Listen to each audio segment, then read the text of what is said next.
Alors, je suis Mérimé Wilson Boudjou, je suis entrepreneur dans le secteur des médias. Depuis quelques années, je vis à Douala, je suis à Makepe et je dirige le groupe Kunda Africa Innovation Group qui édite des médias Cameroun CEO et Ivoire CEO. Alors, j'aime beaucoup parler de Cameroun CEO et de comment le projet est né. Alors, moi, j'étais en entreprise en 2016, je prends mes congés en décembre 2016. Et puis, je réfléchissais, j'ai un mois, qu'est-ce que je fais pendant mes un mois de congé? Et quelques mois plus tard, plus tôt, en entreprise, j'avais proposé un projet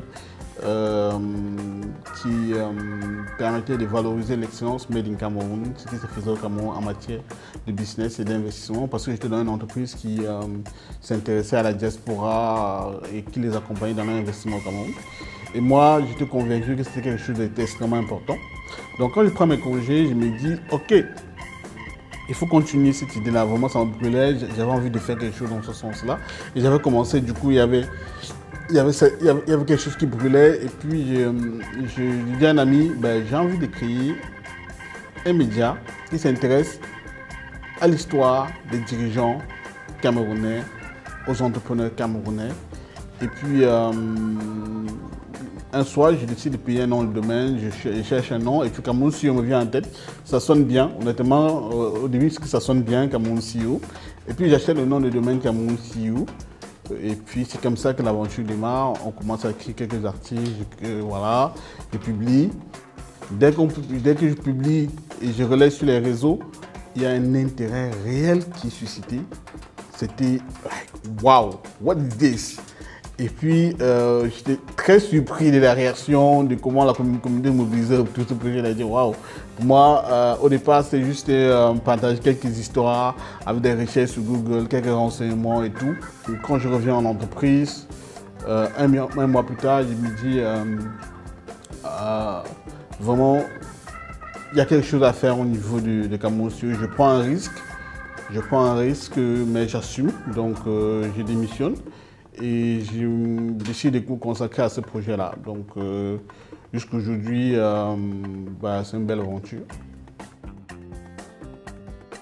Alors, la formule, je pense qu'il y a eu la passion, il y a la vision, le travail acharné et également la volonté de bien faire.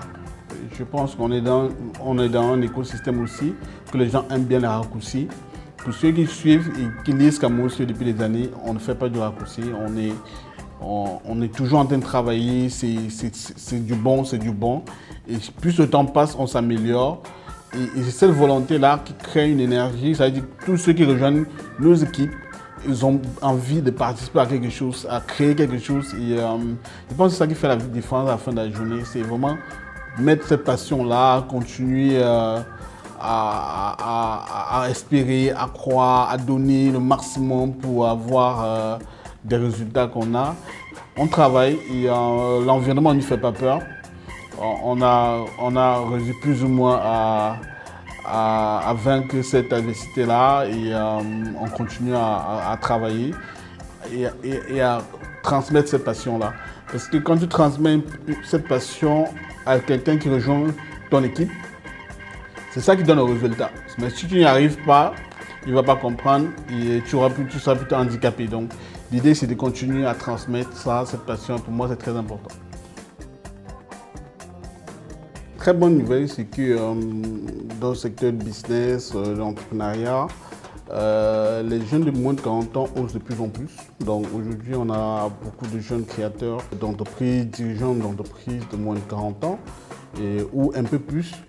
L'année dernière, on a fait une édition qui a fait un gros carton qui était top 40 des dirigeants de moins de 45 ans. C'était une grosse édition, je pense que c'était à l'occasion du 40e numéro du mensuel Cameroun CEO, on a fait cette édition-là. Et puis ça permet de mettre en avant pas mal de jeunes dirigeants. Et dans ce moins de 40 ans, il y a pas mal de moins de 40 ans qui excellent dans les domaines, que ce soit la com, le trading pétrolier, la finance, donc vraiment dans tous les domaines. Aujourd'hui, il y a matière à faire. Il y a matière à faire. Il y a une jeune génération. On aimerait de rencontrer encore plus de jeunes dans ce segment-là, mais il y a une belle génération qui est là, qui est prête à travailler, qui donne tout, qui a envie.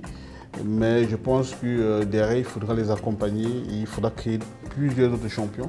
Parce que si on a envie de développer notre économie, il faut miser sur cette jeunesse-là de moins de 40 ans qui croient au Cameroun.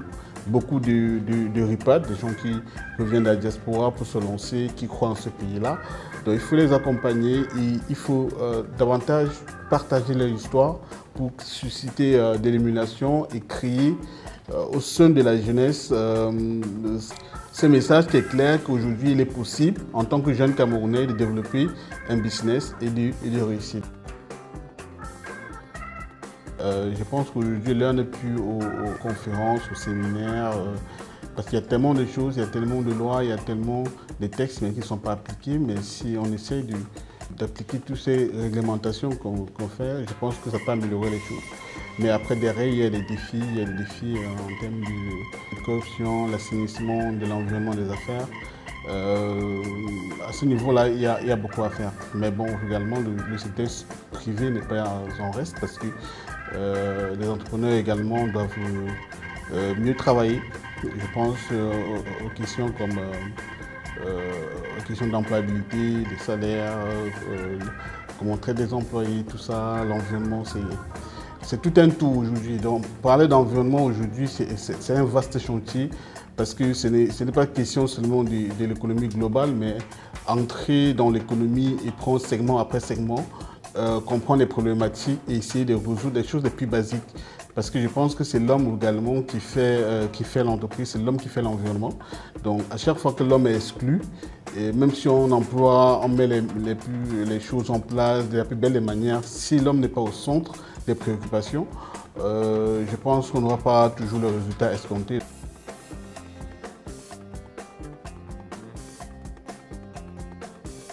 En Afrique francophone, c'est the place to be, c'est une économie qui se développe très rapidement. Et derrière, en travaillant pour Cameroun aussi, où j'avais eu des touches avec des dirigeants, certains dirigeants ivoiriens qui étaient au Cameroun et j'avais des contacts en Côte d'Ivoire. Et puis je me dis, ok, ce pays-là m'intéresse bien, je prends mon billet d'avion, je vais à Abidjan, au départ comme ça. Et puis je rencontre des personnes et je suis convaincu tout de suite, au bout d'une semaine, que voilà, c'est ici qu'il faut développer mon prochain marché. Donc je crée l'entreprise avant de rentrer. Et ensuite on lance la plateforme Ivoire CEO. On est en 2021. Et aujourd'hui, je pense que j'ai eu raison de faire ce choix-là parce que c'est un marché très prometteur. Il y a de très belles choses à venir sur ce marché-là. Et c'est un marché différent parce que c'est l'excellence qui prime. L'expérience Ivoire CEO Cameroun sur moi en tant qu'entrepreneur me parle beaucoup. On n'a pas besoin de savoir si je suis Camerounais ou pas.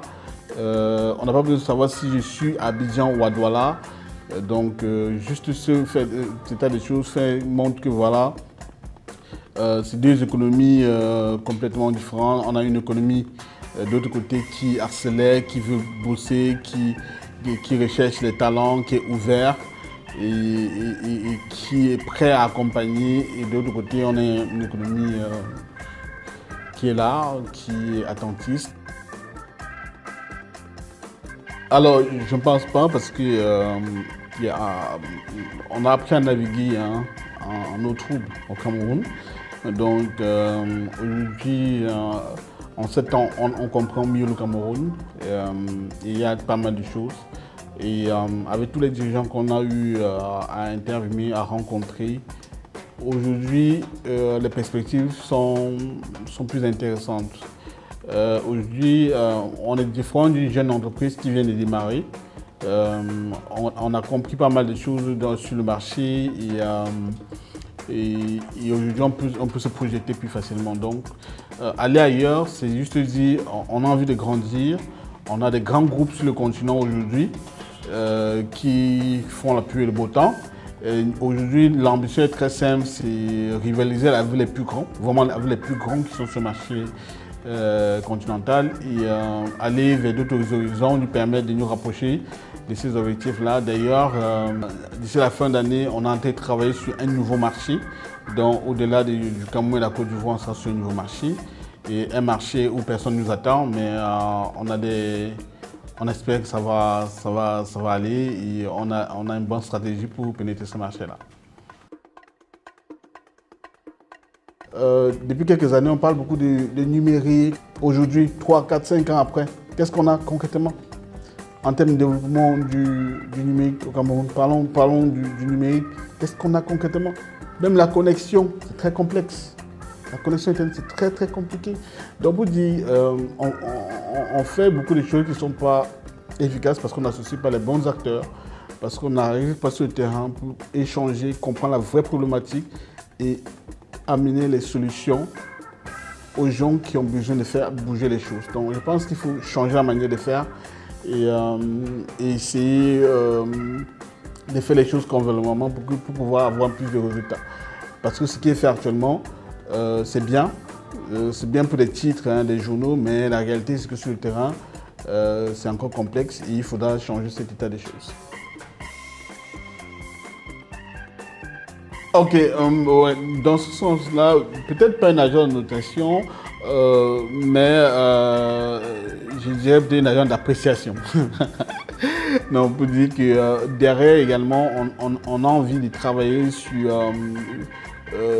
avec les cabinets pour pouvoir ressortir l'excellence dans différents domaines et pouvoir ressortir les meilleurs de chaque domaine afin d'informer le public et les investisseurs, tous ceux qui veulent faire du business avec les pays où nous sommes présents. On a déjà un point qui est le top 50 des acteurs de l'économie qui sort chaque année, chaque fin d'année, qui aujourd'hui est un élément très très important. Au départ, on s'est dit, ce n'est pas juste un classement qu'on va faire, c'est une étude concrète. L'idée est de voir les entreprises qui évoluent, qui se développent sur différents plans au cours de l'année. Donc, et sur ce plan-là, on arrive aujourd'hui à sortir 50 des acteurs qui excellent au sein de l'économie au cours de l'année. Donc, l'idée est un peu d'aller plus loin, faire des analyses sectorielles, faire des vraies analyses un peu plus poussées pour maîtriser, savoir qui est qui dans tel secteur, qui occupe quelle position sur tel marché. Pas forcément en termes de chiffre d'affaires, mais en termes de tout ce qui accompagne une entreprise qui se développe, la RSE et tout ce qui va avec.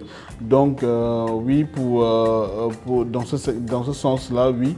Peut-être à l'avenir, on a envie de faire ce type de classement, de développer ce type de choses et déterminer l'excellence sur le marché et être cette vitrine d'excellence qui présente des acteurs qui excellent et qui se développent et qui font des choses qui marquent, qui accompagnent l'économie et qui aident le pays à avancer.